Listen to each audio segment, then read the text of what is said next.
আজ ৭৭তম প্রজাতন্ত্র দিবস। কলকাতা পুরসভায় পালিত হলো প্রজাতন্ত্র দিবস। উপস্থিত ছিলেন মেয়র ফিরহাদ হাকিম। গণতন্ত্র রক্ষায় একজোট হয়ে লড়াইয়ের ডাক দেন তিনি। এসআইআরের সমালোচনাতেও সরব হন তিনি। ফিরহাদ হাকিম মহাশয়।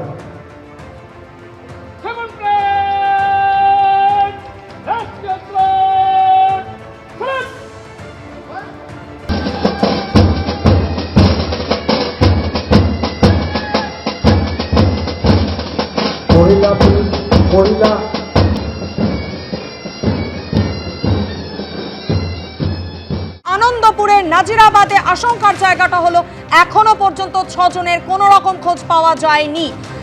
ভোর রাত 3টে থেকে আগুন জ্বলছে, অর্থাৎ বুঝতেই পারছেন ইতিমধ্যেই কিন্তু 10 ঘন্টার বেশি সময় অতিক্রান্ত। এখনো পর্যন্ত যুদ্ধকালীন তৎপরতায় দমকল কর্মীরা আগুন নিয়ন্ত্রণে আনার চেষ্টা চালাচ্ছেন। অনেক অংশে কিন্তু আগুন নিয়ন্ত্রণে এসেছে, কিন্তু পকেট ফায়ার্স এখনো রয়েছে। আর সব থেকে আশঙ্কার বিষয় এখানেই যে 6 জনের খোঁজ এখনো পর্যন্ত পাওয়া যায়নি।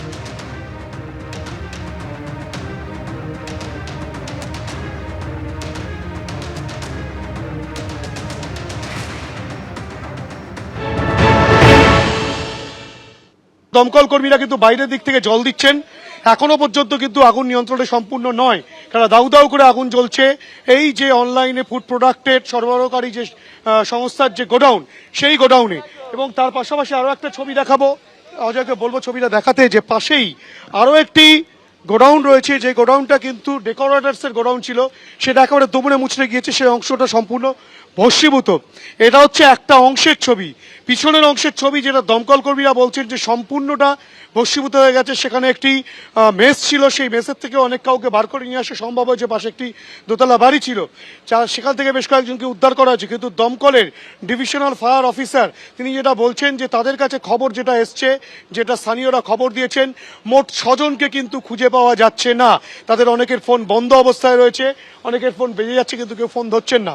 একই অংশের পেছন দিকটায় আমরা রয়েছি এবং তুমি এই মুহূর্তে দেখতে পাচ্ছ যেটা বলা হচ্ছিল যে ডেকোরেটার্সের সামগ্রী সেগুলোই মজুত করা ছিল, এবং সামনেই কিন্তু আমরা দেখতে পাচ্ছি যে ডেকোরেটার্সের যে সামগ্রী রয়েছে সেইগুলি এখানে মজুত করা রয়েছে। এবং কিছুক্ষণ আগে পর্যন্ত দমকল আধিকারিকদের সঙ্গে আমাদের যে কথা হচ্ছিল, একেবারে অফিসিয়াল কমিউনিকেশন অনুযায়ী তারাও কিন্তু এখানে যখন প্রথম আসেন, তারা অনেকেই তাদেরকে বলেছিলেন যে বেশ কয়েকজন ব্যক্তি এখনো পর্যন্ত নিখোঁজ রয়েছে, এবং সেই মর্মে তারা এখনো পর্যন্ত যা খোঁজখবর নিয়েছেন বা ভেতরে তারা আগুন নিয়ন্ত্রণ করতে গিয়ে যা যা দেখতে পেয়েছেন, এখনো পর্যন্ত নিখোঁজ থাকা ব্যক্তিদের কোনো রকম এর ভেতরে কেউ আটকে রয়েছেন কিনা বা কারো মৃত্যু হয়েছে কিনা সেই ধরনের কোনো কনফার্মেশন এখনো পর্যন্ত নেই। এবং তারা এই গোটা বিষয়টা নিয়ে বলছেন তারা এই মুহূর্তে খোঁজখবর চালাচ্ছেন। তার পাশাপাশি থানা অর্থাৎ পুলিশকেও খবর দেওয়া হয়েছে। পুলিশের উচ্চপদস্থ আধিকারিকরা তারাও ঘটনাস্থলে আছেন, তারাও খতিয়ে দেখছেন যে এর ভেতরে কারো আটকে থাকার কোনো ধরনের সম্ভাবনা আছে কিনা বা কি থেকে এই আগুন লাগলো, গোটা বিষয়টা তারা এই মুহূর্তে খোঁজখবর নিচ্ছেন। কিন্তু আপাতত যেটা আসার খবর, যে দমকল কর্মীদের অফিসিয়াল কমিউনিকেশন অনুযায়ী আগুন এই মুহূর্তে নিয়ন্ত্রণে রয়েছে। ফলে দমকলের 12টি ইঞ্জিনের প্রায় 9 ঘন্টার চেষ্টায় আগুন নিয়ন্ত্রণে এসেছে। এখনও কিছু কিছু পকেট থেকে সামান্য ধোঁয়া কিন্তু দেখা যাচ্ছে, কিন্তু সেগুলো জল দিয়ে নিয়ন্ত্রণে আনার চেষ্টা তারা ইতিমধ্যে করছে। ইতিমধ্যেই 11 ঘন্টা পেরিয়ে গিয়েছে, কিন্তু এখনো পর্যন্ত আনন্দপুরে নিয়ন্ত্রণে আসেনি আগুন। আগুন লাগার পর থেকেই দুটি গোডাউনের 6 জন কর্মচারীর কোনো খোঁজ মিলছে না। ঘটনাস্থলে আসার পর নিখোঁজদের পরিবারের সঙ্গে কথা বলেন মন্ত্রী অরূপ বিশ্বাস।